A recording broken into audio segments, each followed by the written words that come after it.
పనే దైవం అనుకుంటే నీకు ఏ దేవుడు అవసరం లేదు.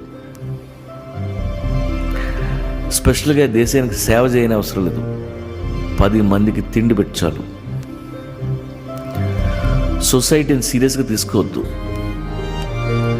లుచ్చాలు లఫుట్లు తప్ప ఎవరున్నారు అక్కడ? పని చేసుకో, దాచుకో, అమ్మ నాన్నని నాన్న వాళ్ళని చూసుకో. అలా ఆకాశంలోకి చూడు, పక్షులన్నీ మైగ్రేట్ అవుతున్నాయి. ఈ సమ్మర్లో నువ్వు మాత్రం ఇక్కడ ఏం పీక్తావు? వాటిలాగే నువ్వు ట్రావెల్ చేయి. అలా తిరిగిరా. బోల్డ్ ఎంత ప్రపంచం ఉంది.